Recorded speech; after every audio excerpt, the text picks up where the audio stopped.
tells the brain that this piece of information is important. We are actively trying to use this hack, and this is how you ask your brain once more to go on a digging trip.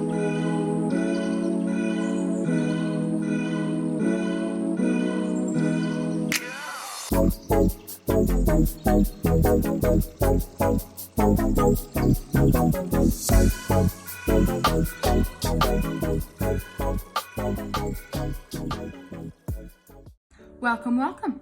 In this series of videos, I will be talking about how we learn. How do we acquire new information, and what are the best ways to keep everything we've learned? Without further ado, let's jump right in.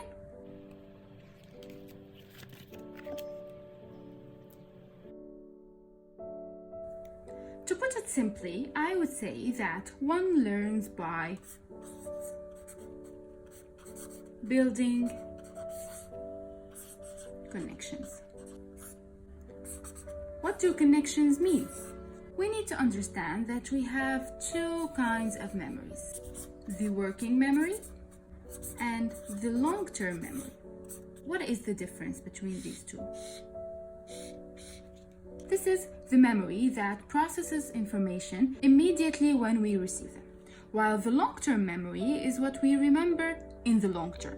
For example, if I tell you that a person's name is Edward, this name will be stored in your working memory. If you don't see this person again, this information will evaporate, simply meaning it will not be stored in the long-term memories.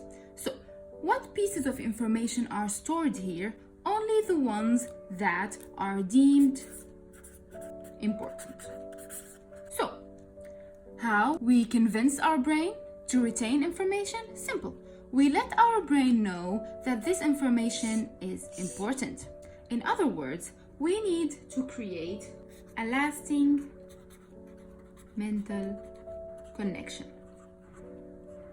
This way, information will be transferred from here to here. The brain should go through some sort of exertion to create the connections. This reminds us of recalling. The brain tries to recall information. It tries to remember something that you need now. So this is called recalling. On the other hand, we have something called reviewing. The difference between these two words is crucial. Recalling information allows your brain, okay, this is the brain, it's the worst picture of a brain I've ever seen, so let's do some. Okay, so your brain is working, digging to remember. Whereas in reviewing, it's like reading the information or listening to it one more time. So the very act of the brain working and digging to remember tells the brain that this piece of information is important. Both of these methods have scientifically proven benefits. But the benefits of recalling outweighs significantly the benefits of reviewing. So if you're trying to learn the name of a disease, if you read it today, read it in 2 days, and then you read it again in 7 days, you will be reading it. That's how you will be reviewing it. Whereas on the other hand, if you pick a piece of paper and you write a question on it in a way that the answer is the piece of information you were trying to memorize. You can look at this card today and you say, okay, so the medication for this condition is X. And then you look at this piece of paper in 2 days and your brain is trying to dig and remember this answer.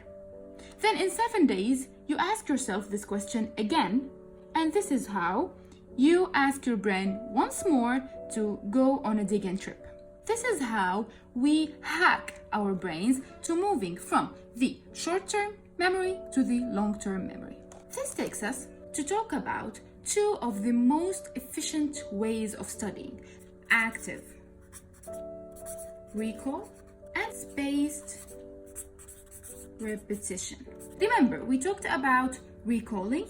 Okay, so the active recall is different from the passive recall. The passive recall is you trying to remember the name of the person you met yesterday. You simply had to remember his name for a reason or another. In active recall, we are actively trying to use this hack to retain information. The very act of trying to recall these things in intervals is called spaced repetition.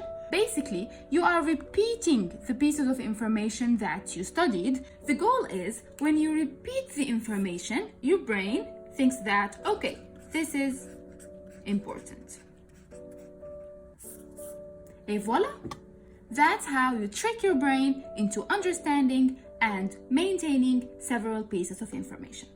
This will be our first session with this kind of learning, and tell me in the comments below if you like this approach. Then I will continue making these videos. Thank you, and I love you so much.